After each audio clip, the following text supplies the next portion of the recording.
everyone, and welcome back to my channel. If you're new here, my name is Kaylin. I'm a postgraduate student here at the University of Oxford studying history, and today we're going to be talking all about your statement of purpose. For graduate admissions, you often have to write a statement of purpose.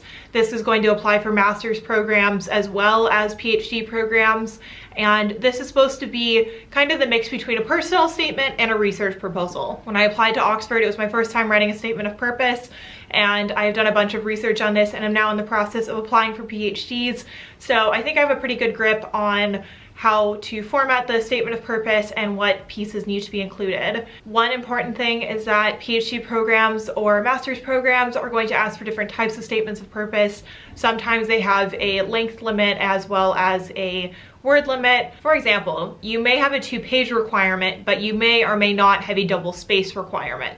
So this is something that you're going to have to do a little bit of research on, and that you're being careful about how you're framing your statement of purpose and formatting it for each program.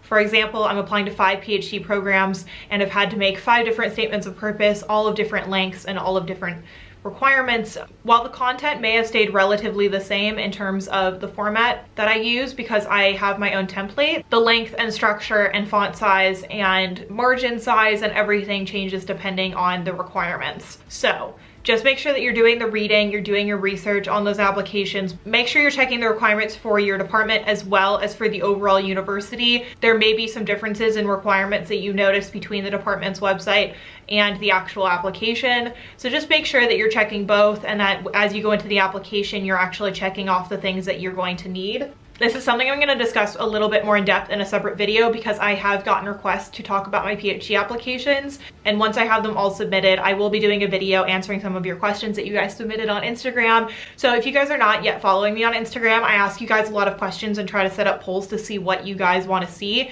and if you have any direct questions, I also am pretty responsive with my DMs. So if you ever have any specific advice that you would like, feel free to message me. And if you also are interested in one-on-one admissions counseling, go ahead and shoot me an email. It'll be down below, but I do offer that as well. So continuing on, the 3 parts of your statement of purpose should be your research proposal, past work, as well as a statement about why you want to apply to that particular program. So now we're going to break that down a little bit. So the first part, your research proposal. Some people may have differing opinions about this, but I find it's most successful when I come in and talk specifically about what I'm passionate about and what research that I want to do. So the first paragraph will basically be a statement of what research I want to do, the questions I wish to answer, and a little bit about why I want to do that research. And of course, when you're applying to graduate programs, just know that your research may change over time. That's the nature of doing research. My research question has definitely evolved over the last year,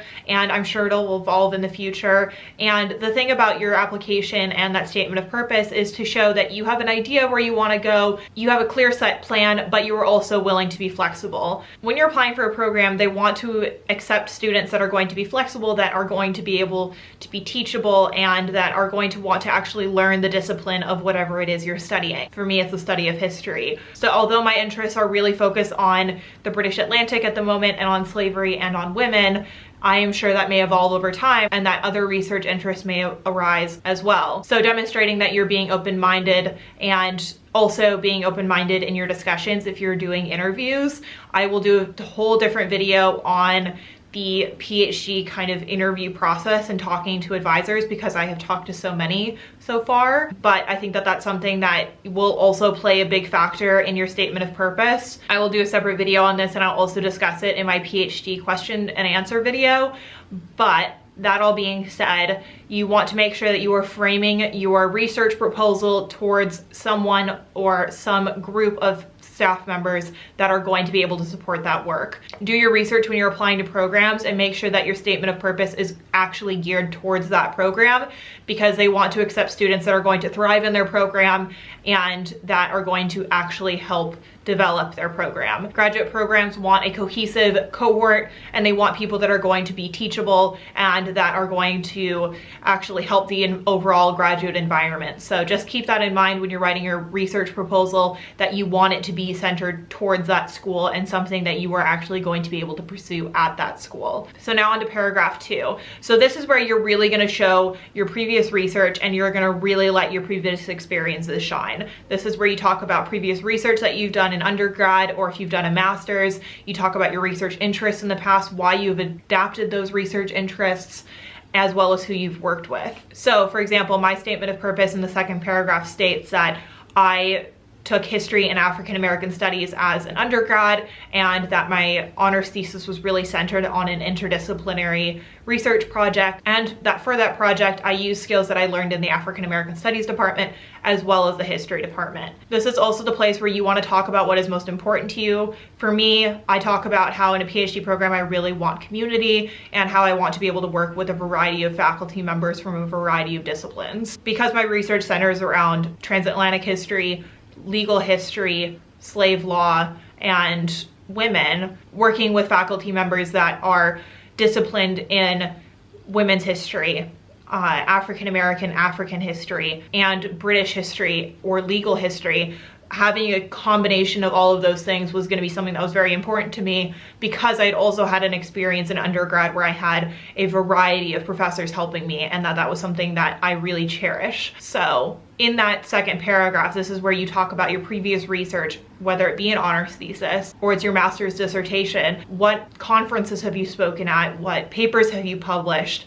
And this is not to say that you necessarily have to have had those things, but this is where you really do that pitch. This is where you talk about, this is what I've done, this is what skills I have, this is what I hope to learn. This is also where you want to demonstrate that you have learned a lot and you want to continue. This is not a place where you want to be seen as arrogant. You want to be seen as humble, and that you have these skills that you learned in undergrad and in a master's program, if you attended a master's program, and that these are the things that are going to help you, and that these are the things that have helped you kind of create this path towards a PhD or whatever program it may be. And that's important because a program wants to see that there has been a growth pattern in your education, and that you will continue to grow in their PhD program, and that again, you are going to be teachable, because that is one of the most important things, especially going into a PhD that is so long in length, such as in the US. So now we're on to paragraph number 3. And by the way, paragraph 2 can be broken up into 2 paragraphs if necessary, just based on formatting,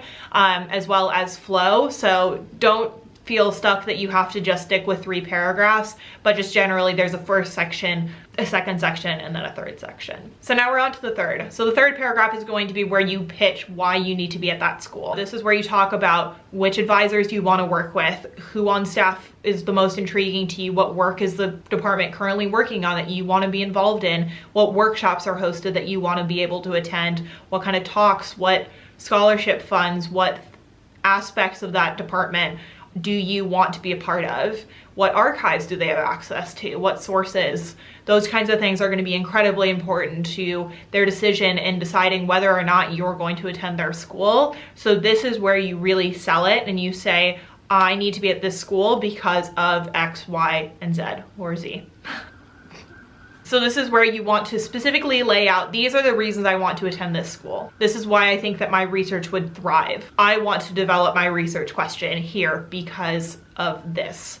I want to work with this person or these 2 people. For example, I applied to a program where I specifically said, I would like a co-advisory with this professor and this professor, but I would also like to collaborate with these 2 professors because their work intersects with many of the research questions I wish to explore. Also talk about the skills that you wish to learn. So, for example, my traditional training has been in social history. So I said that I wanted to continue my work as a legal historian and that I needed to learn some of those skills. And that I would like to learn these skills in this program because I could work with this person. So just keep that in mind. These are things that are going to require a lot of research. As I said before, the statement of purpose is a cross between a personal statement and a research proposal. Just think, admissions committees are going to be looking at this very closely, and it's going to help them determine whether or not to accept you. So make sure that you're pitching yourself. Think of that elevator pitch you would be giving at a conference and sell it. So I hope that this video was helpful. It was a requested one, and if you guys have any other videos that would be helpful for you during application season, please leave me a comment down below or just shoot me a message on Instagram. I love hearing from you guys. And if this video was helpful for you guys, please give me a thumbs up. And if you made it to the end of this video, please let me know your favorite area of research or what programs you're hoping to apply to. And I will hope to see you guys in the next video. If you have not yet hit that subscribe button, please do so now, and I'll see you guys in the next video. Bye. He started with hello on a summer afternoon. I lost